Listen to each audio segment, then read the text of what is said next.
अस्सलाम वालेकुम। Different type of directors हम लोगों ने समझे, हमें फर्स्ट समझ आ गया, कैजुअल वैकेंसी समझ आ गया, इलेक्शन वाले डायरेक्टर समझ आ गए। डिफरेंट तरह की हम कैटेगरीज देखते रहे। एम्प्लॉय डायरेक्टर का भी हमें थोड़ा सा आइडिया हो गया कि वो एक एग्जीक्यूटिव डायरेक्टर है जो फुल टाइम काम करता है। अब एक थोड़ा सा यूनिक किस्म के नॉन एग्जीक्यूटिव डायरेक्टर की बात करते हैं। नॉन एग्जीक्यूटिव डायरेक्टर्स बेसिकली वो होते हैं जो फुल टाइम अपना कंपनी को नहीं दे रहे होते, जो कंपनी में मुलाजमत नहीं कर रहे होते, जो हर वक्त बैठ के काम नहीं कर रहे होते, जो बस आते हैं, मीटिंग्स अटेंड करते हैं, अच्छे-अच्छे मशवरे देते हैं और चले जाते हैं। इनमें से कुछ तो बहरहाल ऐसे होते हैं जिनका कंपनी में अच्छा खासा इंटरेस्ट होता है, 40-40% शेयर होल्डिंग होती है, कंपनी के साथ बहुत ज़्यादा उनका ताल्लुक होता है, काफ़ी रिलेशन होता है। तो ऐसे में होता ये है कि जब हम चाहते हैं कि एक अच्छा मिक्स ऑफ डायरेक्टर्स हमारे पास मौजूद हो, तो कुछ ऐसे डायरेक्टर्स हमारे पास ज़रूर मौजूद हों जो बिल्कुल इंडिपेंडेंट हैं, जो बाहर से आएँ, सिर्फ़ अच्छे मशवरे दें और उनका किसी किस्म का कंपनी से कोई ताल्लुक ना हो। कंपनी लॉ ने कहा कि इंडिपेंडेंट डायरेक्टर हमें चाहिए। इंडिपेंडेंट डायरेक्टर को उन्होंने पहले बेसिक तरीके से एक्सप्लेन किया, a director who is not connected और does not have any other relationship. ना कंपनी से कनेक्टेड है, ना उसका कंपनी से ताल्लुक है, वेदर पेक्यूनियरी और अदरवाइज़। ये पेक्यूनियरी का मतलब है कोई फाइनेंशियल रिलेशन। तो एक ऐसा शख्स जिसका कंपनी से कोई फाइनेंशियल या नॉन फाइनेंशियल रिलेशन नहीं है, सिर्फ कंपनी नहीं, उसकी एसोसिएट्स, उसकी सब्सिडियरी, उसकी होल्डिंग या उसके डायरेक्टर्स। तो अगर एक शख्स ऐसा है जिसका कंपनी से ना कोई फाइनेंशियल कनेक्शन है, ना किसी किस्म का और कनेक्शन है, ना कंपनी से है, ना उसकी होल्डिंग से, ना एसोसिएट से, ना सब्सिडियरी से, ना ही उसके डायरेक्टर से, एंड और उसके साथ-साथ ही can be reasonably perceived as being able to exercise independent business judgement.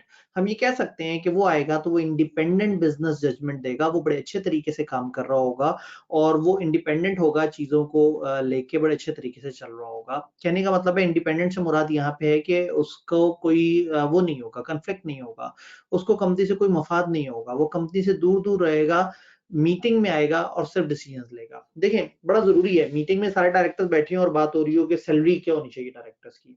तो जो डायरेक्टर फुल टाइम कंपनी बैठे हैं, जो कंपनी से मैक्सिमम बेनिफिट ले रहे हैं, वो तो चाहेंगे सैलरियाँ बड़ी ज़बरदस्त हों, अलाउंसेस मिलें, ये बेनिफिट मिले, गाड़ियाँ मिलें, फलाना-फलाना। और जो डायरेक्टर्स इलेक्शन से आए हुए हैं या जो कंपनी के अंदर बैठे हुए हैं, उन सबके तो बहुत ज़्यादा इंटरेस्ट है। तो हम चाहते हैं कि बोर्ड में हर तरह के लोग मौजूद हों, इस तरह के बाहर के लोग भी मौजूद हों, जो सिर्फ आएँ, कंपनी की मीटिंग्स के वक़्त चीज़ों को देखें, मामलात को अटेंड करें और उस वक़्त अपनी एक राय दें। फॉर एग्ज़ाम्पल स्टेट बैंक का एक बंदा अगर बैंकिंग कंपनी ने उसको अपने पास डायरेक्टर बना लिया कि स्टेट बैंक से तुम रिटायर हो गए हो, तो हमारी मीटिंग में आके हमें मशवरा दे दिया करो, तो वो बंदा आके बड़े अच्छा मशवरा दे सकता है। और जब उसका कोई लगाव नहीं होगा, किसी पैसे-शैसे से, बाकी चीज़ों से उसका कोई ताल्लुक नहीं होगा, तो यहाँ पे वो बंदा ज़्यादा बेहतर तरीके से मशवरा देगा। तो इसका कोई कॉन्फ्लिक्ट ऑफ इंटरेस्ट नहीं है, ये किसी भी कॉन्फ्लिक्ट ऑफ इंटरेस्ट के सबसर्विएंट नहीं है, ये किसी भी इंटरेस्ट के अंडर नहीं आता। तो इसका मतलब ये हुआ कि इंडिपेंडेंट डायरेक्टर एक ऐसा डायरेक्टर है जो आएगा, कंपनी से कोई रिलेशन नहीं होगा, बट वो कंपनी का डायरेक्टर होगा, मीटिंग में बैठेगा, मीटिंग में इससे पूछा जाएगा, ये अच्छे-अच्छे मशवरे देगा, इसके मशवरों में कोई झुकाव नहीं होगा, कोई बायस नहीं होगा, इसका कंपनी से किसी किस्म का कोई इंटरेस्ट नहीं होगा, ये सिर्फ आके अपना हक अदा करेगा। तो हमें इंडिपेंडेंट डायरेक्टर इस तरह से चाहिए। ये जो सामने इंडिपेंडेंट डायरेक्टर की बातें ली हुई हैं, ये तो है इसकी बड़ी सिंपल सी डिस्क्रिप्शन। अगर इसकी डिटेल डेफिनिशन देखें, जो कि अनफॉर्चुनेटली हमें याद भी करनी पड़ेगी, तो थोड़ा-सा आगे चलते हैं। अगर डिटेल डेफिनेशन देखने की कोशिश करें तो इंडिपेंडेंट डायरेक्टर वो है जिसका इस किस्म का कोई रिलेशन ना हो। नीचे एक लिस्ट दी हुई है, इफ वन और more of the following circumstances exist, तो फिर हम उस डायरेक्टर को इंडिपेंडेंट कंसिडर नहीं कर सकेंगे। कोई भी डायरेक्टर इंडिपेंडेंट नहीं होगा अगर इनमें से कोई उसका ताल्लुक हो। अब ये क्या-क्या ताल्लुक दिए हुए हैं, एक-एक करके देखते हैं। अगर वो कंपनी का या उसकी सब्सिडियरी का या होल्डिंग कंपनी का पिछले 3 साल में किसी वक़्त एम्प्लॉयी रहा है। अगर एक शख्स है जो किसी वक़्त पिछले 1 साल में, 2 साल में, 3 साल में हमारा होल्डिंग सब्सिडियरी इनका एम्प्लॉयी रहा है, इसका मतलब उसका कोई ना कोई ताल्लुक है। इसका मतलब अब अगर वो डायरेक्टर बन के आया है तो हो सकता है कोई ना कोई उसका मफाद इन्वॉल्व हो। तो पिछले 3 साल में जो शख्स हमारा एम्प्लॉयी रहा है, वो हमारा इंडिपेंडेंट डायरेक्टर नहीं बन सकता। अगर था या रहा है चीफ एग्जीक्यूटिव सब्सिडरीज का, एसोसिएटेड अंडरटेकिंग का या होल्डिंग कंपनी का पिछले 3 साल में, पिछले 3 साल में हमारी होल्डिंग सब्सिडरी एसोसिएशन में से किसी का भी अगर वो चीफ एग्जीक्यूटिव रहा है तो वो हमारे पास इंडिपेंडेंट डायरेक्टर बन के नहीं आ सकता, क्योंकि उसका बहरहाल एक इंटरेस्ट होगा और अब इस वक्त वो अपने इंटरेस्ट का कुछ ना कुछ करना चाह रहा होगा। has had within last 3 years a material business relationship with company either directly or indirectly as a partner या major shareholder. Major shareholder किसे कह रहे हैं? 10% वोटिंग पावर रखने वाले को खुद ले या इन कंसर्ट विद हिज फैमिली और पार्ट ऑफ ग्रुप, अपने ग्रुप के साथ मिलके या अपनी फैमिली के साथ मिलके 10% शेयर होल्डिंग रख ले, और director of a body having such relationship. यानी कि पिछले 3 साल में कंपनी के साथ अगर उसका कोई बड़ा रिलेशन है, कोई मेटीरियल बिजनेस रिलेशन है, कंपनी का वो 10% से बड़ा शेयर होल्डर है, अकेले या अपने फैमिली मेंबर्स वगैरह के साथ मिलजुल के, या हम बात करते हैं कि उसका कंपनी के साथ कोई कनेक्शन है, कोई मेटीरियल लेवल पे बड़ा कनेक्शन है, कंपनी के पार्टनर्स में रहा है, कंपनी का उसकी कंपनी के साथ बिजनेस में रही है, अगर उसका किसी भी वक्त कंपनी से पिछले 3 साल में कोई ऐसा कनेक्शन रहा है तो हम कहेंगे कि वो इंडिपेंडेंट नहीं है। देन अगर उसने किसी भी किस्म की रेम्युनरेशन पिछले 3 साल में ली है एज अ डायरेक्टर और रिसीव एडिशनल रेम्युनरेशन, कोई भी एडिशनल रेम्युनरेशन वगैरह अगर उसने ली है इस वक्त जो उसकी अपॉइंटमेंट एज डायरेक्टर हो रही है, हिज और हर अपॉइंटमेंट एज अ डायरेक्टर, इससे प्रिसीडिंग 3 साल में उसने किसी किस्म की अगर रेम्युनरेशन ली है या कोई एडिशनल सैलरी ली है तो वो डिस्क्वालीफाई हो जाएगा। इसका मतलब अगर वो कंपनी उससे सैलरियां ले रहा है या उस एम्प्लॉय था और कोई एडिशनल बेनिफिट्स वगैरह ले रहा था तो वो डिस्क्वालीफाई हो जाएगा। हाँ, फर्ज करें वो 5 साल पहले हमारा डायरेक्टर था, उस वक्त भी इंडिपेंडेंट डायरेक्टर था, या फर्ज करें उस वक्त हमारा डायरेक्टर था और उस वक्त उसकी तनख्वाह भी होती थी, फिर रिटायर हो गया, रिटायरमेंट के बेनिफिट्स उसको मिल रहे थे, पुराना एम्प्लॉय है 5-6 साल का और अभी तक रिटायरमेंट के बेनिफिट्स मिल रहे हैं, तो ये जो रिटायरमेंट बेनिफिट्स हैं इनको हमने एक्सक्लूड कर दिया। तो रिटायरमेंट बेनिफिट्स वगैरह जो है अगर वो ले रहा है तो उससे उसकी इंडिपेंडेंस हट नहीं होगी। तो retirement benefit from company apart from a director fee, ठीक, तो ये डायरेक्टर्स अगर वो रहा है कंपनी का और उस वक्त डायरेक्टर बन के मीटिंग अटेंड करने के पैसे वगैरह लिए फिर मसला नहीं है, लेकिन अगर वो सैलरियां ले रहा था कंपनी से और पिछले 3 साल में कुछ सैलरीज ली हैं तो वो डिस्क्वालीफाइड है। हाँ, पिछले 3 साल में अगर उसने अपने रिटायरमेंट बेनिफिट का कुछ बकाया पोर्शन लिया है तो इसमें लॉ को किसी किस्म का कोई एतराज नहीं है। अगर उसने कोई पार्टिसिपेट किया है स्टॉक ऑप्शन में, परफॉर्मेंस रिलेटेड पे स्कीम में तो भी डिस्क्वालीफाइड है। इसका मतलब है ओनली एक्सेप्शन इज अगर रिटायरमेंट बेनिफिट इस वक्त ले रहा है तो अलाउड है, अदरवाइज किसी भी किस्म का कंपनी से कोई माली मुफाद, कोई बेनिफिट, कोई रेम्युनरेशन पिछले 3 साल में कर लिया है, डिस्क्वालीफाई हो जाएगा।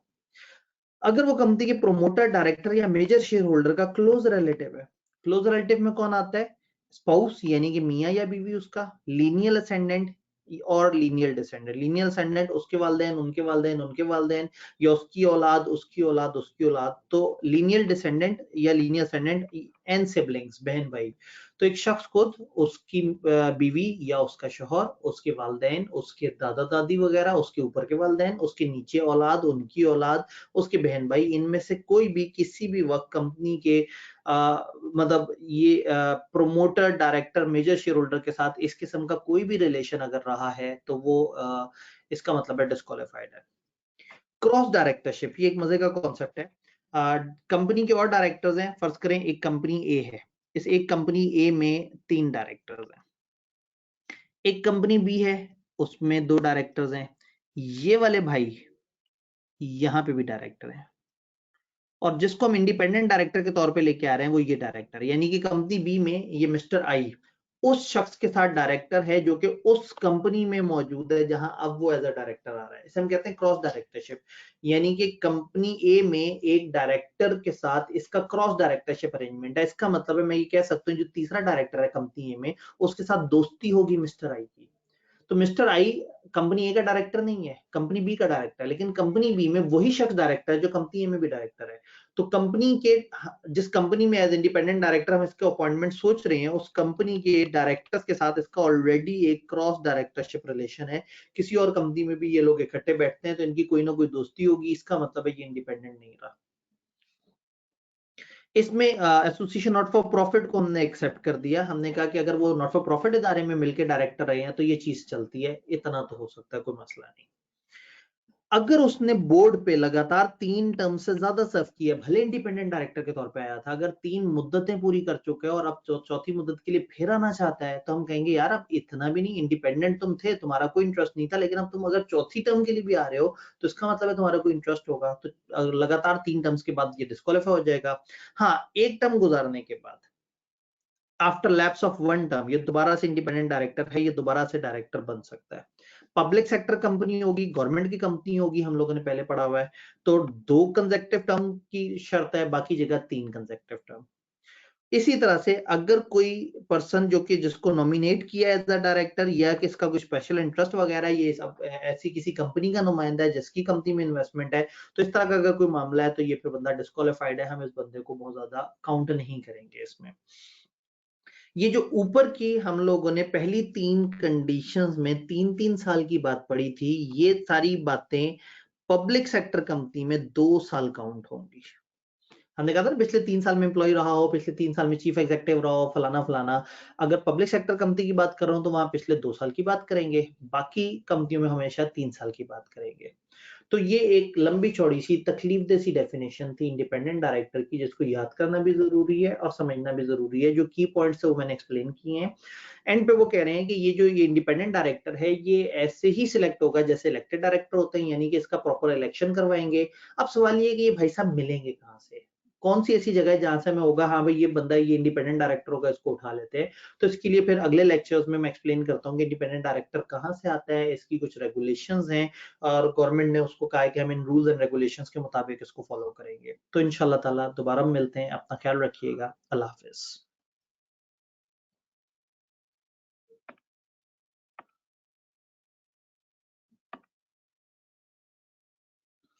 अस्सलाम वालेकुम। लास्ट लेक्चर में हमारी डिस्कशन हो रही थी कि इंडिपेंडेंट डायरेक्टर कौन है, कहाँ किस तरह से है, कौन कौन सी शर्तें हैं, लेकिन हमने एक जगह पे आके ब्रेक लगा दी थी कि ये अपॉइंट कहाँ से होता है, ये किस तरह से आएगा, किस जगह से आएगा। तो इसके ऊपर कंपनीज एक्ट ने थोड़ी सी गाइडेंस दी है और हमारे पास एक रेगुलेशन है जो एक्सप्लेन करती है कि इंडिपेंडेंट डायरेक्टर जो है वो कैसे आता है और उसकी जो क्या एलिजिबिलिटी है, कौन शख्स हो सकता है, कौन नहीं हो सकता। बड़ा मजे का पोर्शन है और रिसेंटली कुछ अर्से पहले ही सिलेबस में ऐड हुआ है, तो ये इससे जरा इसकी इंपॉर्टेंस थोड़ी सी बढ़ भी जाती है। सबसे पहले वो कह रहे हैं कि जो इंडिपेंडेंट डायरेक्टर है उसको हम अपॉइंट करेंगे अंडर कोई भी लॉ, रूल, रेगुलेशन या कोड वगैरह है, जैसे कोड ऑफ कॉर्पोरेट गवर्नेंस है, वो लिस्टेड कंपनियों पे कहते हैं इंडिपेंडेंट डायरेक्टर अपॉइंट करो। तो वो कह रहे हैं जिस भी लॉ की वजह से अगर हम इंडिपेंडेंट डायरेक्टर को अपॉइंट करेंगे तो कहां से करेंगे, shall be selected from a data bank containing names, addresses and qualification of person who are eligible and willing to act as independent director. एक लिस्ट होगी पर्संस की, हम वहां से सिलेक्ट करेंगे। अब ये लिस्ट कहां से आएगी, एससीसीपी ने ना एक इनिशिएटिव लिया कुछ अर्से पहले। एससीसीपी ने कहा कि जी हम किसी ना किसी इंस्टीट्यूट को इजाजत देंगे कि वो अपनी एक वेबसाइट बनाए, यानी कि एक इंस्टीट्यूट होगा वो अपनी एक वेबसाइट बनाएगा, उस वेबसाइट पे आप जाएंगे तो वहां पे मुख्तलिफ लोग और उनकी प्रोफाइल आ रही होगी कि कौन कौन से लोग हैं, कितना तजर्बा रखते हैं, क्या एड्रेसेस हैं, क्या हिसाब किताब है। तो एससीसीपी ने ऑथराइज किया एक इंस्टीट्यूट को, एक इदारे को, कि आप आए, आप लोगों को अपने पास रजिस्टर करें, ऐसे लोगों को जो एलिजिबल हैं कि जो इंडिपेंडेंट डायरेक्टर के तौर पर कर सकते हैं। आप एक वेबसाइट पर उनका डाटा बनाएं, जिस भी लिस्टेड कंपनी या जिसको भी पाकिस्तान में इंडिपेंडेंट डायरेक्टर अपॉइंट करना होगा, आपकी वेबसाइट पे आएगा, देखेगा कि वो बंदा उन्हें सूट करता है या नहीं करता, फिर उस बंदे को सिलेक्ट कर लेगा।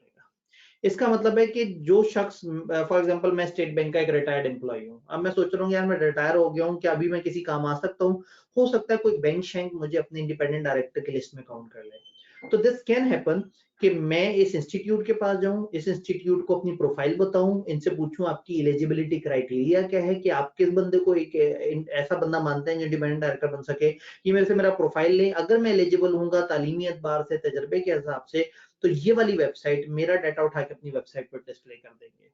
अब अगर किसी बैंक ने इंडिपेंडेंट डायरेक्टर चूज करना है, वो इनकी वेबसाइट पे आएंगे इस इदारे के, उस वेबसाइट पे बहुत सारे नामों में मेरा नाम नजर आएगा, वो मुझे नाम देखेंगे, मेरा तजर्बा देखेंगे, सोचेंगे हाँ ठीक है यार बंदा सही लग रहा है, मुझे अपॉइंट कर सकते हैं। ऐसे में इंस्टीट्यूट कोई जिम्मेदारी नहीं ले रहा है इस बात की कि जो बंदा वहां पे वेबसाइट पे नजर आ रहा है वो इनके लिए इंडिपेंडेंट भी हो, बस उन्होंने अच्छे अच्छे बंदों की वहां लिस्ट दे दी है। लेकिन अगर वो बंदा इस कंपनी के लिए अच्छा ना निकला या इस कंपनी की रिक्वायरमेंट के मुताबिक इंडिपेंडेंट ना हुआ, तो उस इंस्टीट्यूट की कोई जिम्मेदारी नहीं। तो 3 बातें आ गई। एससीसीपी एक इंस्टीट्यूट का क्या लेके आएगा, वो इंस्टीट्यूट एक वेबसाइट बनाएगी और फिर कंपनी उस वेबसाइट से इंडिपेंडेंट डायरेक्टर शॉर्टलिस्ट करके और उनका इलेक्शन करवाएगी। इट शैल बी मेंटेन्ड, वो जो डाटा बैंक है ना, ये डाटा बैंक जिसको मैं वेबसाइट कह रहा हूँ ना, ये data bank shall be maintain by any institute, body और association as notified by SCCP. SCCP ने जिसको कह दिया ना भाई आप ये चीजें मेंटेन करेंगे, वो इस चीज को मेंटेन कर रहा होगा। ऐसा इदारा जिसके पास ऐसा एक्सपीरियंस है, जो इस तरह की टेक्निकल चीजें चला सकते हैं, जिनको वेबसाइट चलाने का और इस तरह के सारे काम करने का तजर्बा है, वो इस तरह से कर रहे होंगे और अपनी वेबसाइट पे for use by the company ये चीज अवेलेबल कर देंगे। अब ऐसे में कंपनी जो है कोई भी अगर पर्सन सिलेक्ट करती है डाटा बैंक से, तो दैट द जिम्मेदारी लाइज विद कंपनी या गवर्नमेंट। अगर गवर्नमेंट या कंपनी में से कोई भी बंदा वहां से एक बंदे को सिलेक्ट करता है, तो सारी जिम्मेदारी उनके ऊपर है कि वो बंदा सही सिलेक्ट हुआ या नहीं हुआ। अब ऐसे में इंडिपेंडेंट डायरेक्टर्स का मैनर, प्रोसीजर ऑफ सिलेक्शन इस डाटा बैंक में किस तरह से होगी, कौन सी क्वालिफिकेशन होगी, बाकी रिक्वायरमेंट होने का एससीसीपी बता देगी। एससीसीपी ने बता दिया और हमारे सिलेबस में भी शामिल है। क्या बताया? Companies manner and selection of independent director regulation 2018। इस रेगुलेशन में उन्होंने क्राइटेरिया बताया है, तरीका बताया है कि आप एक अच्छा इंडिपेंडेंट डायरेक्टर जो है वो कैसे सिलेक्ट करेंगे, उसका क्या क्राइटेरिया है वगैरह वगैरह। इस रेगुलेशन का कुछ पोर्शन जो हमारे सिलेबस में हम उसके ऊपर बात करते हैं। ये रिक्वायरमेंट्स एससीसीपी अगर चाहे तो कुछ अरसे के लिए रिलैक्स कर सकता है, लेकिन एससीसीपी जब कह देगा कि भाई ये इदारा और इस इदारे के अंदर से ये सारी चीजें आएंगी, तो फिर उस इदारे के जो इंडिपेंडेंट डायरेक्टर हैं, हमें उनमें से अपना कोई अच्छा बंदा चूज करना होगा।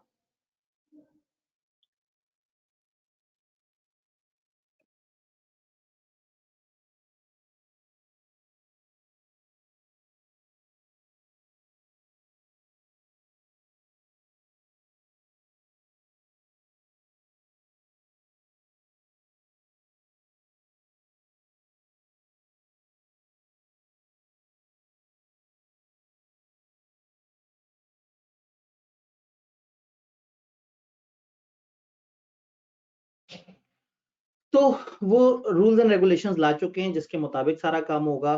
तो थोड़ा सा आगे चल के देखते हैं कि वो रूल्स एंड रेगुलेशंस क्या हैं। तो अभी तक सबसे पहला स्टेप ये था कि हम इंडिपेंडेंट डायरेक्टर समझ आ गया। नंबर 2 में समझ आ गया कि इंडिपेंडेंट डायरेक्टर कहाँ से आएगा, एक डाटा बैंक मेंटेन किया जाएगा। गवर्नमेंट एससीसीपी ऑथराइज कर सकती है एक इंस्टीट्यूट को, वो इंस्टीट्यूट एक वेबसाइट बनाएगा, उस वेबसाइट पे लोगों को लेके आएगा। लोग जो एलिजिबल लोग समझते होंगे अपने आप को, वो वाले इदारे के पास जाते होंगे, उस इंस्टीट्यूट के पास, उसको कहते होंगे हमारी प्रोफाइल वेबसाइट पे डाल दें। अगर उन्हें लगेगा इस बंदे की अच्छी प्रोफाइल है, क्राइटेरिया पे पूरी उतरती है, वो अपनी वेबसाइट पे डाल देंगे। अब जिस कंपनी ने या गवर्नमेंट ने अगर इंडिपेंडेंट डायरेक्टर को अपॉइंट करना है, वो उस वेबसाइट पे जाएंगे, वहां से एक अच्छा बंदा चूज करेंगे और उस अच्छे बंदे को अपॉइंट कर लेंगे। लेकिन अपॉइंट करते वक्त सारी जिम्मेदारी कंपनी को लेनी होगी। इन्होंने तो अच्छे बंदे को लिस्ट में डाल दिया, लेकिन क्या वो हमारे लिए इंडिपेंडेंट है या नहीं है, बाकी सारी चीजें, ये सारी जिम्मेदारी हमें देखनी होगी। तो यहाँ तक ये सारी हम लोगों ने डिस्कशन की, एक प्रीएम्बल क्रिएट कर लिया। अब आगे चलते हैं और देखते हैं कि रेगुलेशन में से कौन कौन सी चीजें हमारे लिए काम की देखने वाली हैं। अपना बहुत बहुत ख्याल रखिएगा। इंशाल्लाह ताला मिलते हैं। अल्लाह हाफिज।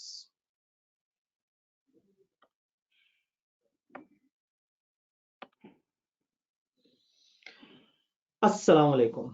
लें जी, अब हम companies manner and selection of independent director regulation 2018 के अंदर एंटर हो चुके हैं। ये रेगुलेशन हमें बताएंगी कि कौन से लोग हैं जो एलिजिबल हैं, इंस्टीट्यूट की क्या जिम्मेदारी है इस डाटा बैंक वगैरह को लेके। थोड़ा सा इस पर बात करते हैं, कौन से लोग एलिजिबल हैं। अगर मैं चाहता हूं कि मेरा नाम इस वेबसाइट पर डल जाए, तो मेरे अंदर क्या खसूसियात होनी चाहिए, देखते हैं। सबसे पहले इन्होंने ये दो में से अल्टरनेट ऑप्शन दी। या तो मैं एक ऐसा शख्स हूं जिसके पास 15 साल का रेलेवेंट वर्क एक्सपीरियंस है उन फील्ड्स में जिनका ऊपर जिक्र किया गया है। तो अगर मेरे पास 15 एक साल का तजर्बा है एक खास रेलेवेंट फील्ड में, फिर तालीम शालीम और बाकी चीजें मेरी बहुत ज्यादा नहीं देखी जाएंगी। मुझे मेरे तजर्बे की बुनियाद पर इंडिपेंडेंट डायरेक्टर के लिए मैं एलिजिबल बन सकता हूँ। इस पोर्टल पे, इनके वेबसाइट पे, उस डाटा बैंक में मैं एंटर हो सकता हूँ। लेकिन अगर ये 15 साल की रिक्वायरमेंट नहीं है, तो आपके पास दूसरी ऑप्शन है, कुछ तालीम और कुछ तजर्बा। वो क्या है? एक ऐसा शख्स जो कि या तो ग्रेजुएट डिग्री रखता हो एक यूनिवर्सिटी से जो एचईसी रिकॉग्नाइज्ड है, या मेंबर ऑफ प्रोफेशनल बॉडी हो। तो या आप जो है वो ग्रेजुएट डिग्री रखते हो, एक यूनिवर्सिटी से जो रिकॉग्नाइज्ड है एचईसी की तरफ से, या आप एक प्रोफेशनल बॉडी के मेंबर हो। अब ये प्रोफेशनल बॉडी क्या होती है, थोड़ा सा नीचे इसके ऊपर बात करते हैं। ये नॉर्मली हम आईकैप, आईसीएमएपी, एसीसीए, इस तरह के इदारे जो कि अपने प्रोफेशन के अंदर एक स्पेसिफिक प्रोफेशनल बॉडी काउंट होते हैं। मैं अकाउंटिंग प्रोफेशन में बात कर रहा हूँ, वो किसी भी फील्ड की कोई भी प्रोफेशनल बॉडी हो सकती है। तो या तो प्रोफेशनल बॉडी के मेंबर हो, या एक यूनिवर्सिटी ग्रेजुएट हो जिसके पास ग्रेजुएट डिग्री हो, या प्रोफेशनल मेंबर हो, and has at least 5 years of relevant experience in one और मोर ऑफ द फील्ड्स। कौन कौन सी फील्ड में तजर्बा, इसका मतलब है कि या तो यूनिवर्सिटी का ग्रेजुएट हो, या एक प्रोफेशनल बॉडी का मेंबर हो, और इनमें से जो भी हो उसके पास कम से कम 5 साल का तजर्बा हो। कौन कौन सी फील्ड्स में, उन्होंने कहा फाइनेंस का हो, लॉ का हो, मैनेजमेंट का हो, सेल्स हो, मार्केटिंग हो, एडमिनिस्ट्रेशन हो, रिसर्च हो, कॉर्पोरेट गवर्नेंस हो, टेक्निकल ऑपरेशन हो, या कोई भी और डिसिप्लिन जो उस कंपनी से रिलेटेड हो सकता है वो कंपनी हॉस्पिटल चलाती हो तो शायद हम कहें, या उसके पास डॉक्टरी का एक्सपीरियंस हो, उसके पास ये तजर्बा हो, उसके पास वो तजर्बा हो। तो कोई भी रेलेवेंट या इनमें से कोई तजर्बा 5 साल का हो, एंड आप ग्रेजुएट हैं, या आप प्रोफेशनल बॉडी के मेंबर हैं। तो प्रोफेशनल बॉडी का मेंबर या ग्रेजुएट प्लस 5 साल तजर्बा। फर्ज करें तालीम शालीम नहीं है, ओके, एक बंदा है जो कि बहुत ज्यादा पढ़ा लिखा नहीं है, लेकिन उसके पास तजर्बा है, इदारे चलाने का तजर्बा है। अगर 15 साल का तजर्बा है तो वो एलिजिबल हो जाएगा। तो इन दो में से कोई भी एक काम हो सकता है, तालीम प्लस 5 साल तजर्बा, या तालीम को इग्नोर करके 15 साल का तजर्बा। देन वो शख्स विलिंग भी हो कि मैं इंडिपेंडेंट डायरेक्टर बनना चाहता हूँ, तो वो मतलब तैयार हो कि हाँ भाई वो इंडिपेंडेंट डायरेक्टर बनना चाहता है, और वो कंफर्म करे अपॉइंटमेंट के वक्त कि वो अपना रीजनेबल टाइम डिवोट करेगा कंपनी के अफेयर्स को, कंपनी के मामलात देखने के लिए, अपना स्टीवर्डशिप रिस्पॉन्सिबिलिटी, कंपनी की गवर्नेंस, कंपनी को चलाना, कंपनी की बागडोर संभालना है। तो हो सकता है कि एक बंदा टेक्निकल बहुत हो सकता है उस पैनल में भी आ रहा हो, लेकिन जिस वक्त हम उससे राब्ता करें उन दिनों उसके घर में कोई शादी हो, और वो अगले 5-6 महीने तक उन जिम्मेदारियों में इतना फंसा हुआ हो कि वो कंपनी के मामलात की तरफ नहीं देख सकता। तो at the time of appointment वो बताए कि क्या वो इस वक्त कंपनी को वो ड्यू टाइम दे सकेगा जिसके लिए हम उसको इंडिपेंडेंट डायरेक्टर बना रहे हैं। तो ये उसको बताना होगा। इंडिपेंडेंट डायरेक्टर ने मीटिंग्स अटेंड करनी है, ये मीटिंग अटेंड करने की फीस लेगा, आने जाने का खर्चा पानी अगर इसका होगा, इसके अलावा इसका कंपनी से कोई इंटरेस्ट नहीं। और वो भी फीस इसलिए ले रहा है कि इसने आके बड़ी अच्छी सर्विसेज प्रोवाइड की है, तो इसका कंपनी से किसी किस्म का कनेक्शन नहीं होता। तो ये बड़ा अच्छा बंदा होता है जो हमारे लिए बड़ा जरूरी होता है। ये प्रोफेशनल बॉडी से क्या मुराद है? प्रोफेशनल बॉडी या तो ये पाकिस्तान में स्टेब्लिश हुई हो, govern under special enactment of federal government, जैसे आईकैप है, गवर्नमेंट ने आईकैप का एक ऑर्डिनेंस बनाया और उसके तहत आईकैप इदारा बनाया। तो आईकैप इसी तरह से इंजीनियरिंग में इस तरह का कोई इदारा हो सकता है, मेडिकल में हो सकता है। हमारी फील्ड चूंकि अकाउंटेंसी है तो मैं आईकैप की एग्जांपल दे रहा हूँ। तो पाकिस्तानी गवर्नमेंट के अंदर बनाया हुआ कोई ऐसा इदारा जो सेल्फ रेगुलेटरी ऑर्गेनाइजेशन के तौर पर चल रहा हो, जिसको एक नेशनल लेवल की काउंसिल चला रही हो, और उसमें मिनिमम क्राइटेरिया हो एग्जामिनेशन का और मेंबरशिप देने का। जैसे आईकैप में एक काउंसिल से चला रही होती है, उनका क्राइटेरिया होता है कि लोग आएंगे, इम्तिहान देंगे, इम्तिहान देने के बाद मेंबर बनेंगे। तो अगर इस तरह का कोई ना कोई उनका मामला है तो वो प्रोफेशनल बॉडी है, अगर मैं पाकिस्तान की बात करूं। और establish outside Pakistan and establish under special enactment in that country, जिस जगह की बात हो रही है, और member of international body relevant उस फील्ड के लिए। अब इसमें आप एग्जांपल ले सकते हैं एसीसीए या इस तरह की कोई बॉडी, आईसीएम सॉरी सीमा या आईसीएडब्ल्यू, जो कि फॉरेन इस तरह की प्रोफेशनल बॉडी के मेंबर हैं। तो हम ये कह रहे हैं कि पाकिस्तानी इदारा जो पाकिस्तानी किसी लॉ के तहत सेल्फ रेगुलेटरी बॉडी के तौर पे चल रहा हो, और एक ऐसा इदारा जिसकी अपनी डिग्री शिग्री हो, जिसका अपना एक सिस्टम एग्जामिनेशन का अपना एक निजाम हो, या तो उसका मेंबर हो, या पाकिस्तान से बाहर के किसी ऐसे इदारे का जो अपने मुल्क में इस तरह के किसी सेटअप के साथ रजिस्टर है और किसी इंटरनेशनल इदारे के साथ उसकी एफिलिएशन है, जैसे आईफेक का मेंबर। तो ये कहलाएगी प्रोफेशनल बॉडी। हमारी फील्ड में इसकी एग्जांपल पाकिस्तान में आईकैप, आईसीएमपी, और मुल्क से बाहर एसीसी, आईसीडब्ल्यू, इस तरह से हो सकता है। और किसी और फील्ड में इसमें डॉक्टर एसोसिएशन ऑफ पाकिस्तान से रजिस्टर, इंजीनियरिंग से, लीजिंग एसोसिएशन ऑफ पाकिस्तान, कोई भी रेलेवेंट फील्ड की जो भी प्रोफेशन से लिंक बॉडी है वो हो सकती है। तो सबसे पहले तो हमने ये देखा कि कौन सा बंदा है जो एलिजिबल है, जो यहाँ पे अपॉइंट हो सकता है, एज इंडिपेंडेंट डायरेक्टर आ सकता है। अब इससे आगे चल के देखते हैं कि इस इदारे की क्या जिम्मेदारी है, वो जो इंस्टीट्यूट है उसकी क्या जिम्मेदारी है। इंस्टीट्यूट ने अगेन इंस्टीट्यूट की जिम्मेदारी से पहले एक छोटा सा कॉन्सेप्ट पे बात कर लेते हैं। डायरेक्टर ट्रेनिंग प्रोग्राम एक कॉन्सेप्ट होता है कि गवर्नमेंट ने रूल्स में कॉर्पोरेट गवर्नेंस के रेगुलेशन में कहा है कि डायरेक्टर्स की जिम्मे है कि उन्होंने अपनी ट्रेनिंग पूरी करनी है ताकि वो कंपनी को सही से चला सकें। तो इंडिपेंडेंट डायरेक्टर अपॉइंट होने के बाद या इलेक्ट होने के बाद shall complete directors training programme, या तो डायरेक्टर ट्रेनिंग प्रोग्राम को कंप्लीट करेंगे जो बाकी डायरेक्टर्स के ऊपर भी शर्त है, या अगर वो बहुत ज्यादा पढ़े लिखे या वो अपनी फील्ड के बहुत चैंपियन है तो वो एग्जाम्पशन ले सकते हैं एसईसीपी से, जो भी लिस्टेड कंपनी की code of corporate governance regulations की रिक्वायरमेंट है अपॉइंटमेंट के 12 महीने में। तो अपॉइंटमेंट के 12 महीने में या तो डायरेक्टर ट्रेनिंग प्रोग्राम कंप्लीट कर लें जो code of corporate governance regulations ने बताई है, या अगर वो कंप्लीट नहीं भी करते और वो समझते हैं कि वो उससे ज्यादा सियाने हैं और उनको चीजें आती हैं, तो उसमें एग्जाम्पशन का भी क्राइटेरिया, उनसे एग्जाम्पशन ले लें, तो फिर ये शख्स हमारे पास इंडिपेंडेंट डायरेक्टर के तौर पे आ सकेगा। अब इंस्टीट्यूट की बात करते हैं। हमने कहा जो इंस्टीट्यूट है, कौन सा इंस्टीट्यूट? जो वेबसाइट बना के चला रहा है। पहली बात ये है कि ये इंस्टीट्यूट टेक्निकली साउंड होना चाहिए कि एक वेबसाइट और इसके सारी एडमिनिस्ट्रेटिव मामलात को देख सके। ये किस तरह का इदारा हो जो एचआर के साथ, ह्यूमन रिसोर्स के साथ उसको अच्छा डील करना आता हो।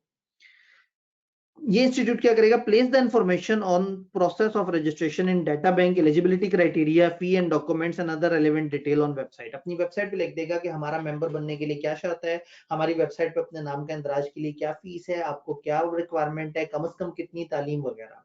अब मैं अगर चाहता हूँ कि मेरा नाम इनकी वेबसाइट पे आए तो पहले इनकी वेबसाइट पे क्राइटेरिया दिया हुआ होगा जिसको देखूंगा कि क्या मैं इनके क्राइटेरिया को फुलफिल करता हूँ। ये इंश्योर करेंगे कि इंफॉर्मेशन जो है वो ऐसे फॉर्मेट में हो जो इजीली एक्सेसिबल और डाउनलोडेबल हो, एप्लीकेंट्स आराम से चीजें डाउनलोड कर लें और समझ सकें इनकी रिक्वायरमेंट्स क्या है।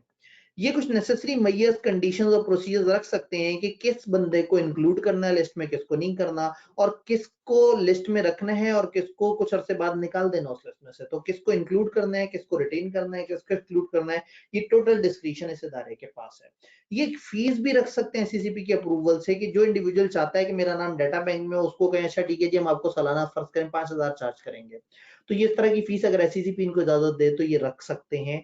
और वो सारा कुछ, हर वो शख्स जिसका नाम इस लिस्ट में डाटा बैंक में इंक्लूडेड है वो रिस्पॉन्सिबल है कि वो अपना डाटा एक्यूरेट, एडुकेट और कंप्लीट दे, कोई धोखा ना करे, कोई बेईमानी ना करे, उसका जो इन्फॉर्मेशन है वो सच्ची हो। इंस्टीट्यूट बेसिक तहकीक करेगा लेकिन असल जिम्मेदारी उस इंडिविजुअल पे है। जैसे मैं कह रहा हूँ कि मैं अपना नाम डलवाऊं तो मुझे ये वहां पे एक्यूरेट, अप टू डेट और सही इंफॉर्मेशन प्रोवाइड करनी होगी। भाई देखिए ना, मैं भी तो एक मजे का रिटायरमेंट प्लान बना सकता हूँ कि ठीक है जी, बहैसियत टीचर जी बड़ा सर्व कर लिया, कॉर्पोरेट लॉ का मेरे पास एक अच्छा नॉलेज है और एक अच्छा एक्सपीरियंस है, इतने अरसे का सारा कुछ है, तो मैं इस नॉलेज का, इस एक्सपीरियंस का फायदा उठाऊं और कंपनी को एडवाइजर बन जाऊं। तो मैं जाऊँ इस वेबसाइट वालों को इनकी रिक्वायरमेंट देखूं, डाउनलोड करूं, इसके फॉर्मेट पे अप्लाई कर दूं इनकी वेबसाइट पे, तो हो सकता है मैं साल का 5,000 टाइप की कोई फीस भी इन्हें दे दूं कि ठीक है जी आपके पैनल पे मौजूद हूँ, तो पाकिस्तान की सैकड़ों कंपनियों में से जिसको भी इंडिपेंडेंट डायरेक्टर कॉर्पोरेट लॉ की फील्ड में चाहिए होगा वो देखेंगे तो मेरा प्रोफाइल नजर आएगा। अगर मैं उन्हें अच्छा लगा तो मुझे अपॉइंट कर लें तो अच्छा है। साल में कोई 3-4 कंपनियों का अगर मैं इंडिपेंडेंट डायरेक्टर हूँ, मैं वहां जाता हूँ, साल में 3-4 दफा उनकी मीटिंग होती है, तो मैं साल में 10-12 मीटिंग अटेंड कर लूंगा। हर मीटिंग का 50-1,000 रुपया चार्जेस ले लिए और आना जाना कंपनी के जिम्मे हो गया, थोड़ा सा एक्सपीरियंस मिल गया, थोड़ा सा फेसबुक पे तस्वीरें लगा ली सेल्फी लेके कि भाई मैं फलाना कॉर्पोरेट मीटिंग में गया, ऐसे हुआ वैसे हुआ। तो ये एक बड़ा मजे का सिस्टम है कि जो इंटेलेक्चुअल माइंड्स हैं, जो सीनियर हैं, समझदार हैं और जिनका कंपनी से ज्यादा लगाव नहीं है, कोई लेना देना नहीं है, उनको कंपनी के बोर्ड पे एक टेक्निकल एडवाइजर के तौर पे बुलाया जाए, आए अपनी टेक्निकल एडवाइस दें और चले जाएं। लेकिन ये ज़हन में रहे कि कंपनी जब भी इस वेबसाइट से बंदे को सिलेक्ट करेगी तो कंपनी को खुद जिम्मेदारी लेनी होगी कि जो बंदा हम सिलेक्ट करें वो इंडिपेंडेंट है या नहीं है। यानी कि यहाँ पे हम ये बात करते हैं कि ये कंपनी की जिम्मेदारी है, company shall be responsible for exercising its own due diligence before selecting an individual from data bank. Data bank से बंदा उठाने से पहले सवाबदीद कंपनी की अच्छी तरह से देख ले जो बंदा हम उठा रहे हैं वो सही है या नहीं। Company shall require such individual to submit an undertaking on a non-judicial stamp paper that she meet the requirement of the regulation and फलाना। ऐसे में जिस इंडिविजुअल को कंपनी बुलाएगी कि अच्छा जी हम आपको अपने पास बुलाना चाहते हैं, तो उस इंडिविजुअल से खुद भी पूछेंगे कि भाई हमारी ये शर्तें हैं, ये इंडिपेंडेंट डायरेक्टर की शर्तें हैं, तुम बताओ तुम इन शर्तों पे पूरा उतरते हो, कहीं ऐसा तो नहीं कि तुम्हारा कोई मसला है। तो इंस्टीट्यूट की जिम्मेदारी नहीं है, उसने सिर्फ आपको एक अच्छा कैंडिडेट अवेलेबल किया, कैंडिडेट उन कंपनी को फिट है या नहीं है वो कंपनी वालों ने देखना है। देन इंस्टीट्यूट वो जो जिसने वेबसाइट चलाई हुई है अपनी वेबसाइट पे फॉलोइंग डिस्क्लेमर जरूर पेस्ट करेगी, ये बात लिखी होगी वहां पे, ताकि हर आने वाले को, हर कंपनी को जो वहां से बंदा चूज कर रही है उसको पता लग जाए कि ये इंस्टीट्यूट जिम्मेदारी नहीं ले रहा। क्या लिखा होगा? It is the responsibility of every person appointing independent director to exercise due diligence in terms of requirement of act or applicable law for the purpose of selecting a person। वो company जो हमारे पास से एक बंदे को select कर रही है, ये उसकी जिम्मेदारी है कि देखे कि वो बंदा उनको सूट करता है या नहीं करता। Inclusion in data bank does not guarantee selection and independent director. हमारी वेबसाइट पे इसका नाम आ जाना हरगिज गारंटी नहीं है कि ये आपकी कंपनी में भी इंडिपेंडेंट होगा। Institute shall neither guarantee nor make any representation regarding the accuracy and or reliability of information। हमने इंफॉर्मेशन, इंस्टीट्यूट कहेगा हमने इंफॉर्मेशन आपकी सहूलत के लिए दी है, लेकिन हम कोई गारंटी नहीं देते। अगर एक बंदे ने झूठ बोला और हमसे भी झूठ बोला है, हम उसकी झूठ की जिम्मेदारी नहीं ले रहे। हमने बंदा लिख दिया वहां पे, उसकी इंफॉर्मेशन रख दी, आप बंदे से मिलो, देखो जो उसने लिखा है वहां पे क्या वो सही है या नहीं। अगर आपको ठीक लगे आप उसको सिलेक्ट कर लो, हमारी जिम्मेदारी कोई नहीं है। Institute shall not be responsible for any contravention of any law committed by any company or its director by the reason of the fact that person appointed by company as independent director was selected from the data bank। अगर उस institute के बनाए हुए data bank में से एक बंदा select किया गया है, तो हरगिज इसका ये मतलब नहीं है कि उन बेचारों पे जिम्मेदारी आ गई कि वही एक्यूरेसी का ख्याल रखें, वही देखें कि बेईमानी ना हो। सिर्फ इनका मकसद लोगों को फैसिलिटेट करना था, हमने फैसिलिटेट कर दिया है। हम किसी किस्म की कोई जिम्मेदारी नहीं लेंगे। बंदा झूठ बोले, आप झूठ बोलो, आपने कंपनी लॉ फॉलो नहीं किया, बंदे ने फॉलो नहीं किया। हम सिर्फ एक मीडियम बने थे, एक वेबसाइट पे आपको एक बंदा शॉर्ट लिस्ट करने में आसान कर दिया। जो आप पूरे पाकिस्तान में ढूंढते, हमारे पास 6 बंदों का प्रोफाइल आपको मिल गया। उन 6 में से कौन सा आपको अच्छा है, कौन सा सच्चा है, कौन सा झूठा, किसको अपॉइंट करें, किसको नहीं करना, वो आपकी मर्जी, हमारा काम खत्म। तो ये चीजें उस की वेबसाइट पे डिस्क्लेमर के तौर पे आनी चाहिए। तो दीज वर द रेगुलेशंस, जिसमें इंडिपेंडेंट डायरेक्टर के ऊपर जो है वो हमारी एक डिस्कशन होती है कि उसकी सिलेक्शन के वक्त ये जो ये रेगुलेशंस है ये हमें कहाँ मदद करेंगी। तो इंशाल्लाह ताला किसी और लेक्चर में दोबारा मुलाकात होती है। अपना ख्याल रखिएगा। अल्लाह हाफिज।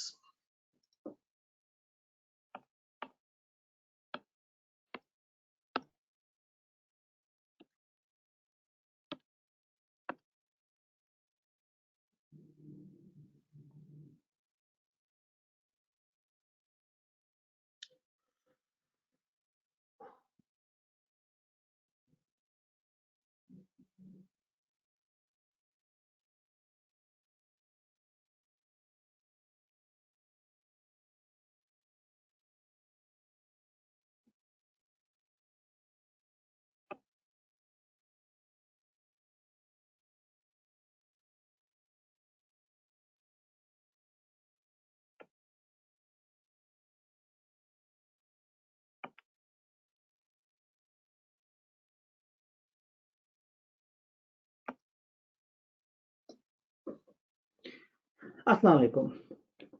रिलेटेड पार्टी के ऊपर हमने बात करनी है। हमें थोड़ा सा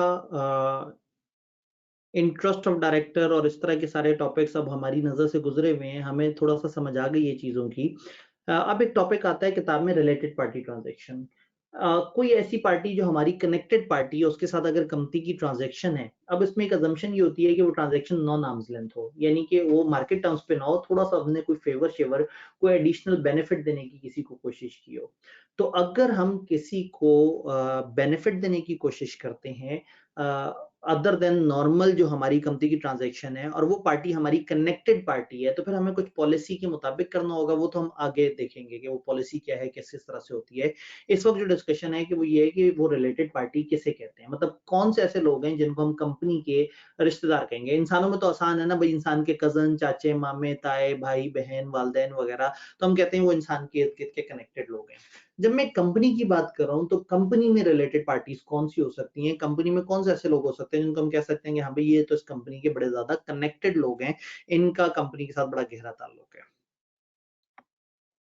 रिलेटेड पार्टी, कंपनी की रिलेटेड पार्टीज कौन है?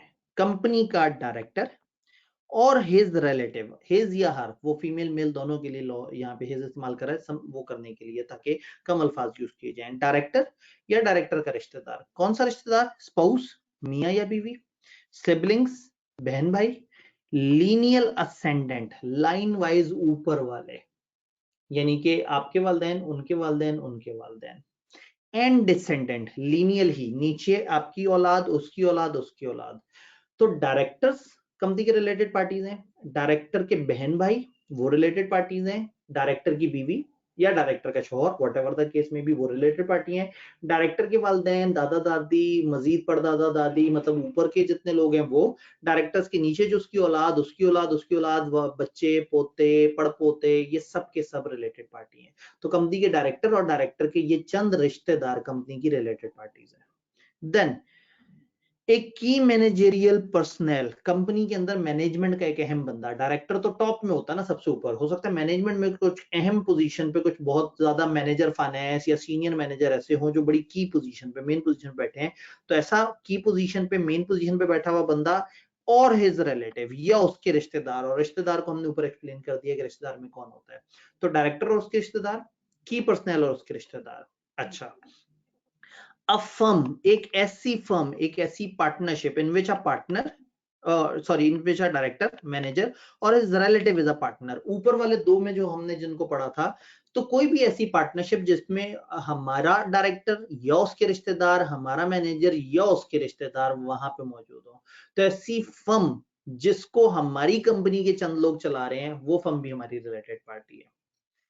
अब प्राइवेट कंपनी, ऐसी प्राइवेट कंपनी जिसमें डायरेक्टर या मैनेजर मेंबर है या डायरेक्टर, कोई भी ऐसी प्राइवेट कंपनी जिसमें हमारा डायरेक्टर या हमारा कोई जो वो है मैनेजर है, वो उस प्राइवेट कंपनी में मेंबर है या डायरेक्टर है। तो आसान अल्फाज में हमारे डायरेक्टर उनके रिश्तेदार, हमारे मैनेजर्स उनके रिश्तेदार, की मैनेजर्स। ये लोग किसी भी फर्म में मौजूद हो, इनके रिश्तेदार किसी भी फर्म में मौजूद हो, वो फर्म फारिग हो जाती है। कंपनी के केस में हम उनका जिक्र कर रहे हैं। अगर हमारा डायरेक्टर या हमारा कोई की मैनेजर, रिलेटिव्स की बात नहीं कर रहा मैं, डायरेक्टर या कोई की मैनेजर अगर किसी प्राइवेट कंपनी में मेंबर है या डायरेक्टर, तो वो वाली प्राइवेट कंपनी भी हमारी कंपनी की रिलेटेड पार्टी हुई।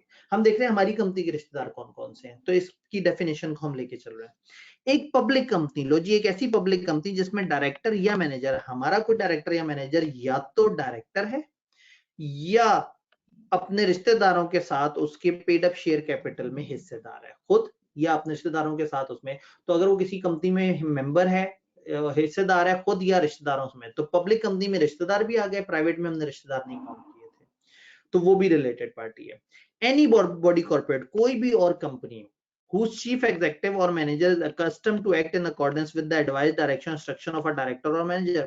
हमारी कंपनी में एक डायरेक्टर है, उस डायरेक्टर का इन्फ्लुएंस एक और कंपनी में, उस कंपनी के लोग ज्यादातर वही काम करते हैं जो ये बंदा मशवरा देता है, तो इससे ऑटोमेटिकली वी कैन अज्यूम कि हमारे इस बंदे का दूसरी कंपनी के ऊपर एक अच्छा खासा इन्फ्लुएंस है। जो दूसरी कंपनी है वो भी हमारी रिलेटेड पार्टी बन गई, जिस कंपनी के लोग इनके इशारों पे नाचते हैं, इनके कहने पे चलते हैं। तो हमारा कोई डायरेक्टर या मैनेजर ऐसा हो, ऐसी पोजीशन में हो कि वो किसी कंपनी पे इतना कंट्रोल रखता हो कि वो कंपनी इसकी बात मानती है, तो ऑटोमेटिकली वो वाली कंपनी भी जो हमारी रिलेटेड पार्टी बन जाएगी। Any person on whom advice, direction or instruction a director or manager is accustomed to act। अब रिवर्स, हमारा ये मैनेजर या डायरेक्टर अगर किसी दूसरी कंपनी के इशारों पर नाचता है, किसी दूसरे पर्सन के कहने पे चलता है, तो इसका मतलब है इसका उसके साथ इस लेवल का इन्फ्लुएंस है कि वो बंदा इसको डायरेक्शंस देता है और इसको चलाता है। तो ऐसे में वो बंदा जो इनको चला रहा है वो हमारा रिलेटेड पार्टी बन जाएगा, जिसके इशारों पे हमारे मैनेजर या डायरेक्टर नाचते हैं। एनी कंपनी, अब कोई भी ऐसी कंपनी जो कि हमारी होल्डिंग है या हमारी सब्सिडरी है या हमारी एसोसिएटेड कंपनी है। होल्डिंग सब्सिडरी जो है वो शुरू में हमने इसकी डेफिनेशन देखी थी, एसोसिएटेड को हम लोगों ने एसोसिएटेड कंपनीज के साथ समझने की कोशिश की होती है। तो कोई भी होल्डिंग कंपनी हमारी या सब्सिडरी कंपनी, एसोसिएटेड कंपनी या a subsidiary of a holding company to which it is also a subsidiary.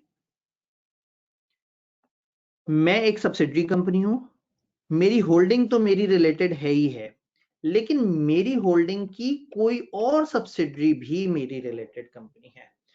ये कहने के बाद भी शर्म नहीं आई लॉ को, और उन्होंने कह दिया such other person as may be specified. उन्होंने कहा उसके बाद भी हमारा जिसका दिल किया हम उसको मुखातिब कर देंगे। तो बड़ी ही जालिम सी डेफिनेशन।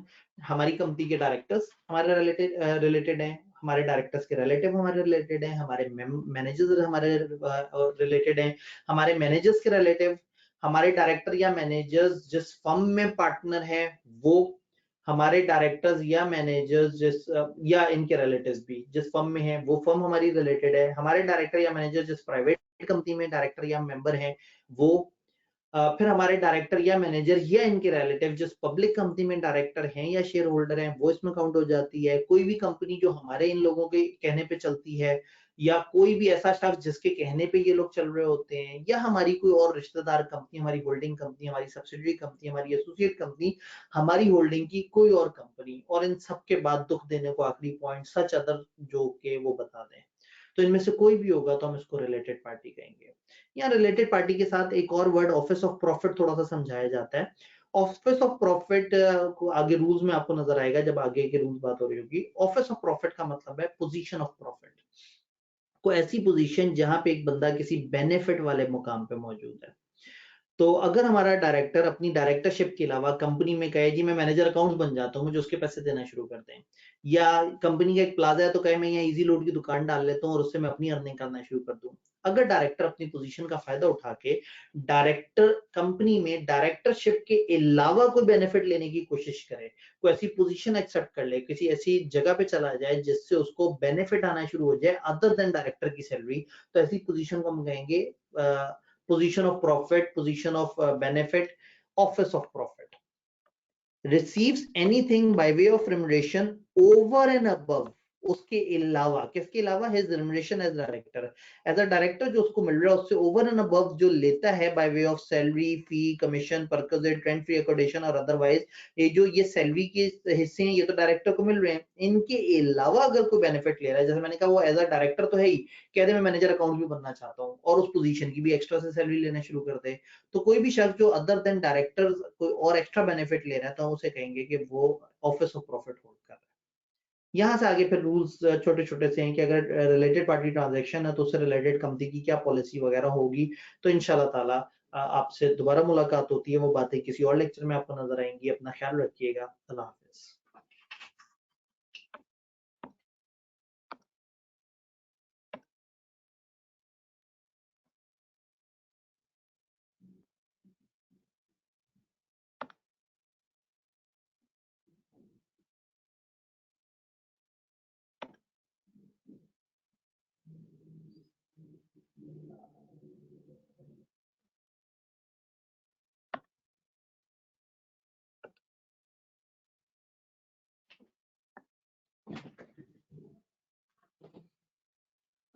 अस्सलाम वालेकुम। एक कॉन्सेप्ट जो बड़े अरसे से किताब में था लेकिन हमारे सिलेबस ने उसको उस तरह से अडॉप्ट नहीं किया हुआ था, रिसेंटली आईकेएप ने इसको सिलेबस में इंक्लूड किया, that is the concept of annual return. अब जब आप ये पढ़ चुके हैं कि फाइनेंशियल स्टेटमेंट सालाना क्या होती हैं, बाकी और चीजें किस तरह से हैं, सालाना डिविडेंड का क्या मामला है, फलाना किस तरह से, फलाना किस तरह से, तो there arise a concept of annual return. हर कंपनी सालाना अपने मेंबर्स की एक डिटेल भी फॉरवर्ड कर रही होती है अथॉरिटीज को। तो सेक्शन को थोड़ा सा एक्सप्लोर करते हैं, एनुअल रिटर्न क्या चीज है। हम ये कहते हैं कि वो कंपनी जिनका शेयर कैपिटल है और वो कंपनी जिनका शेयर कैपिटल नहीं है, दोनों इसमें अलग अलग फॉर्म होते हैं, फॉर्म ए फॉर्म बी, हमारे सिलेबस से बहुत ज्यादा गहराई में ताल्लुक नहीं है। जो कंपनी हैविंग शेयर कैपिटल है और जो company not having share capital है, ये दोनों की दोनों क्या करेंगी, वंस इन ईच ईयर, हर साल कम से कम एक दफा प्रिपेयर करेंगी और फाइल करेंगी रजिस्ट्रार के पास, एक चीज बनाएंगी और वो चीज रजिस्ट्रार को फॉरवर्ड कर देंगी। वो चीज क्या है, एन एनुअल रिटर्न, एक सालाना रिटर्न, एक सालाना गोशवारा, एक ऐसा कागज जो साल के साल भेजा जाता है, containing particulars in a specified form, एक खास फॉर्म होगा, जैसे मैंने कहा ना फॉर्म ए फॉर्म बी वगैरह, एक खास फॉर्मेट होता है। तो कंपनी हैविंग शेयर कैपिटल का अलग फॉर्मेट होता है, company not having share capital का अलग फॉर्मेट होता है, उनको एक फॉर्मेट दे दिया जाता है। इस फॉर्मेट में आपने एसईसीपी को, रजिस्ट्रार को, जो भी अथॉरिटीज इन्वॉल्व होती हैं उनको आपने रेलेवेंट पर्टिकुलर्स अपने जमा कराने हैं। दोनों तरह की कंपनियों के लिए डिफरेंट है। किस वक्त तक के अपडेटेड कंटेंट जमा कराने, as on date of AGM. अगर हर company for example October AGM कर रही है तो अक्टूबर की 27 को अगर एजीएम है तो 27 अक्टूबर की दिन जो अपडेटेड इंफॉर्मेशन है वो इंफॉर्मेशन आपने जमा करानी है। अगर साल गुजर जाता है और एजीएम नहीं होती कोई, तो हमने जो ये सालाना रिटर्न है सालाना जमा करानी है, तो फिर 31 दिसंबर आपका वो बन जाएगा, वो डेट जिस पे आपने इसको वो करना है। तो अगर कोई ऐसी मीटिंग नहीं हुई या हुई है हेल्ड एजीएम लेकिन अभी कंक्लूड नहीं हुई और ईयर खत्म हो गया है, तो चूंकि ये एनुअल रिटर्न है तो फिर साल का जो आखिरी दिन है, लास्ट डेट, जो कि 31 दिसंबर होता है, 31 दिसंबर तक की अपडेटेड इंफॉर्मेशन। मैं ये नहीं कह रहा 31 दिसंबर को इंफॉर्मेशन देनी है, या तो डेट ऑफ एजीएम तक की अपडेटेड इंफॉर्मेशन देनी है, और अगर साल में एजीएम हुई कोई नहीं, या हुई और अभी कंक्लूड नहीं हुई, अभी एडजर्न हुई हुई और साल खत्म हो जाता है, जो कैलेंडर ईयर है, जो इंसानों का ईयर होता है, जनवरी से दिसंबर, अकाउंटेंट्स का ईयर नहीं, तो जनवरी से दिसंबर वाला ईयर अगर खत्म हो रहा है और एजीएम अभी आगे की तरफ गई हुई है, तो आपने ईयर एंड पे यानी कि 31 दिसंबर के ऊपर जो अपडेटेड इंफॉर्मेशन है वो जमा करानी है। अब अगला सवाल, ये इंफॉर्मेशन कब तक जमा करानी है? Annual return shall be filed with registrar within 30 days from the above date. वो जो ऊपर ये जो इन दो में से जौन सी भी डेट है ना, इस जिस वक्त तक की अपडेटेड इंफॉर्मेशन है, वहां से 30 दिनों के अंदर अंदर आपने एनुअल रिटर्न जमा करानी है। लिस्टेड कंपनी को अगर लगे कि हमारे जरा हिसाब किताब ज्यादा है, जरा दिक्कत ज्यादा होगी, वो रजिस्ट्रार को राब्ता कर सकते हैं और रजिस्ट्रार से फॉर स्पेशल रीजन एक्सटेंशन मांग सकते हैं 15 मजीद दिन की। तो ज्यादातर कंपनियां 30 दिनों में एनुअल रिटर्न भेजेंगी, और लिस्टेड कंपनी जरूरत पड़ने पे ये 30 दिन को बढ़ा के 45 दिन तक ले जा सकते हैं, तो यानी 15 मजीद दिनों की इनको एक्सटेंशन मिल सकती है। अच्छा, फर्ज करें पिछले साल हमने अपने शेयर होल्डर्स की इंफॉर्मेशन वगैरह प्रोवाइड की थी, साल पूरा गुजर गया, ना हमारा एड्रेस चेंज हुआ, ना हमारा कोई भी ऐसी चीज चेंज नहीं हुई जिसका हमने एनुअल रिटर्न में देना होता है, तो क्या अब मैं दोबारा से फाइल करूं? जवाब ये है कि no need to file return अगर कोई पर्टिकुलर्स में चेंज नहीं है पिछले एनुअल रिटर्न से। लेकिन मत जमा कराएं डिटेल, लेकिन इन्फॉर्म कर दें रजिस्ट्रार को स्पेसिफाइड तरीके से कि कोई चेंज नहीं है। आप रजिस्ट्रार को बता दें भाई इस दफा कोई चेंज नहीं है, आप पिछले वाले को ही एज इट इज अपने पास समझ सकते हैं कि वो लेटेस्ट इन्फॉर्मेशन है। तो अगर कोई चेंज नहीं है तो इसका ये मतलब नहीं कि खामोश होकर बैठ जाना है, रजिस्ट्रार को बताना है कि कोई चेंज नहीं है, आप पिछला डॉक्यूमेंट यूज कर सकते हैं। और कुछ कंपनियां तो इतनी छोटी होती हैं कि उन्हें रजिस्ट्रार को भी तकलीफ देने की जरूरत ही नहीं बताने के लिए कि हमारा वही पिछला वाला होगा। सिंगल मेंबर कंपनी या ऐसी प्राइवेट कंपनी जिनका पेड अप कैपिटल 3 मिलियन या उससे कम है, तो उनको तो रजिस्ट्रार को इन्फॉर्म करने की जरूरत भी नहीं है। तो आपने ये चीज जमा करानी है, अगर कोई चेंज नहीं है तो जमा नहीं कराना, और बस बता देना है कि हमारी कोई चेंज नहीं है, और अगर बहुत छोटी कंपनी है तो फिर तो बताना भी नहीं है। अब इस एनुअल रिटर्न में डाटा कहां से आएगा? वो कह रहे हैं एनुअल रिटर्न बनाते वक्त आपने उस वक्त नया फ्रेश डाटा नहीं डालना, आपने एग्जिस्टिंग कंपनी के रजिस्टर, मेंबर का रजिस्टर, फलाना रजिस्टर, वहां से इंफॉर्मेशन निकाल के डालनी है। तो कह रहे हैं कि all the particulars required to be submitted shall have been previously entered in one और more register kept by the company for the purpose. जो इसमें इंफॉर्मेशन हम डाल रहे हैं वो कहीं ना कहीं इससे पहले किसी ना किसी रजिस्टर में मौजूद होनी चाहिए। कहने का मतलब ऐसा नहीं एनुअल रिटर्न बनाते हुए आप कुछ नई अपडेटेड इंफॉर्मेशन दे और आपके पास पुराना रिकॉर्ड आ रहा हो, आपके रजिस्टर पे अपडेटेड इंफॉर्मेशन और उसी रजिस्टर से उठ के आपने एनुअल रिटर्न में डाला हो। तो ये सेक्शन था जिसको हमने बड़ा डिटेल में इसका एनालिसिस किया, इसको समझा है, चूंकि रिसेंटली इंक्लूड हुआ है तो इसकी जरा इंपॉर्टेंस भी थोड़ी सी बढ़ जाती है। तो आपने ये समझ लेना है कि दोनों कंपनियों के लिए having share capital, not having share capital जरूरी है। डेडलाइन है एजीएम की ड्यू डेट के, एजीएम जिस दिन हो रही है उस दिन की इंफॉर्मेशन देनी है, और अगर साल गुजरता है बगैर एजीएम के, या एजीएम होती है और अभी कंप्लीट नहीं होती और 31 दिसंबर आ जाती है, तो फिर 31 दिसंबर डेडलाइन है, इस वक्त तक अपडेटेड इंफॉर्मेशन। इन दो में से जौन सी भी डेट होगी जो आपके लिए ड्यू होगी, उसके 30 दिनों के अंदर अंदर आपने रजिस्ट्रार को चीज जमा करानी है। लिस्टेड कंपनी 15 दिन तक की मजीद एक्सटेंशन ले सकती है, और हमने कहा कि ये इसमें अगर कोई चेंज नहीं है तो फिर आपको जरूरत नहीं है फाइल करने की, लेकिन बताने की जरूरत है। और एसएमसी और 3 मिलियन तक के शेयर कैपिटल की प्राइवेट कंपनी को तो बताने की भी जरूरत नहीं है। इंफॉर्मेशन किसी ना किसी रजिस्टर से एक्सट्रैक्ट हुई हो। तो that was the overall map of this section. इंशाल्लाह किसी और लेक्चर में दोबारा मुलाकात होती है। अपना ख्याल रखिएगा। अल्लाह हाफिज।